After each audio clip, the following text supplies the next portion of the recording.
কাঁচা আম পাওয়া যাচ্ছে, সবাই আচার বানাচ্ছে, আর আমি বানাবো না তাই কি হয়? গত বছরেই অনেক আচার রয়ে গেছে, তাই অল্প অল্প করে বানাবো যাতে নষ্ট না হয় বা থেকে যায়। অল্প একদম, এখানে 2 কেজি আম আছে। আমগুলো বেশ সাইজে বড় দেখে মনে হচ্ছে কম, কিন্তু 2 কেজি তো আমি 2 রকমের আচার বানাবো, এর জন্য আমগুলো কিনেছি।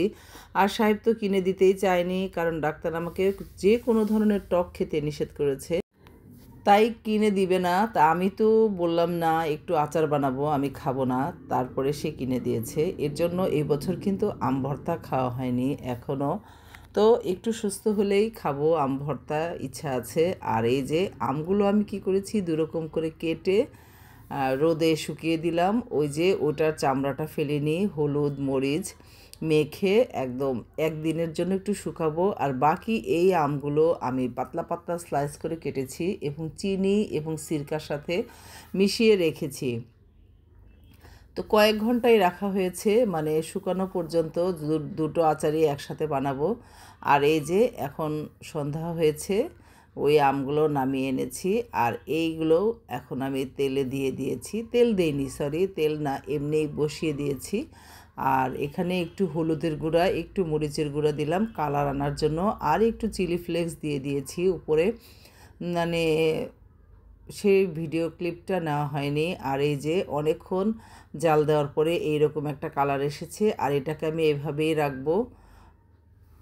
দেখতে কেমন হয়েছে বলবেন কমেন্টে। আর খেতে কিন্তু অনেক সুস্বাদু হয়েছিল। আর এই আচারটা একদম ঝাল ঝাল বানাবো। ওই কড়াইতেই আমি একটু সরিষার তেল দিয়েছি, দিয়ে আর এই আমগুলো দিয়ে দিলাম, দিয়ে এখন দিলাম লবণ, সাথে এই মশলাগুলো আস্তে আস্তে দিব আমি। নেড়ে চেড়ে নিচ্ছি। আর এখানে দিয়ে দিলাম অনেকগুলো পাঁচফোড়নের গুঁড়া, মানে চামচের 2 চামচ দিলাম। আর কোয়ার্টার চামচ দিলাম হলুদের গুঁড়া, আর 1 চামচ দিলাম চিলি ফ্লেক্স। একটু যেহেতু ঝাল ঝাল আচার বানাবো, আর এটাতে আমি বোম্বাই মরিচ দিব।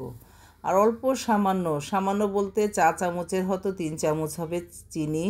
একটু চিনি না দিলে হবে কি, টেস্টটা যে আচারের যে টেস্ট সেটা আসবে না, এর জন্যই অল্প পরিমাণে চিনি দিয়েছি। আর এই যেই মরিচগুলো আমার ছোটো ভাইয়ের বউ নিশি ও নিয়ে এসেছিল, এই মরিচগুলো বোম্বাই মরিচ, এইগুলো দিয়ে দিলাম। একদম সুন্দর আমি একটু কেটে কেটে দিয়েছি, যাতে এটার ফ্লেভারটা পুরো আমে ছড়িয়ে যায় এবং ঝাল ঝাল এই আচারটা খিচুড়ির সাথে খেতে অনেক ভালো লাগবে। আর এই ঝাল আচারটাই খুবই পছন্দ করি, এর জন্য এভাবে বানালাম। আস্তে আস্তে খুব ধিমে আঁচে রেখেছি, যখন আমটা একটু মজে আসবে আর এই মরিচগুলো একটু মজে আসবে তখনই নামাবো। যেহেতু এই আচারগুলো রোদে দেওয়া অনেক কষ্টের, তাই আমি অল্প একটু সিরকা ব্যবহার করেছি। আমি ম্যাক্সিমাম সময়ই সিরকা ব্যবহার করি না, কিন্তু অল্প একটু করলাম। আর এই যে আচারগুলো আমি একটা বাটিতে, সিরামিকের বাটিতে উঠিয়ে নিলাম, কারণ এই কড়াইতে যদি রাখি, কড়াইয়ের একটা মানে স্মেল আছে বা একটা দাগ আছে, সেটা এই আচারে চলে আসবে, এর জন্য চেঞ্জ করে নিলাম। এখন এইখানে ঠান্ডা করব, এই বাটিতে ঠান্ডা করব। ঠান্ডা হলে আমি মানে বয়মে ভরে নিব। আর এই যে আচারগুলো আমার ঠান্ডা হয়ে গেছে, এখন বয়মে ভরে নিলাম। এই যে আচারটা বয়মে ভরে নিয়েছি, আর তেলটা কিন্তু উপরে থাকবে, তাহলে আর আচার কিছুই হবে না। এই যে দেখেন তো কেমন হয়েছে কালারটা আচারের। আর বাকি আচারটা, ওটাও একটা আমি প্লাস্টিকের জারে ভরে নিয়েছি। অল্প আচার, বয়মটা কিন্তু বড়, এই জন্য অল্প দেখা যাচ্ছে। কেমন হয়েছে জানাবেন।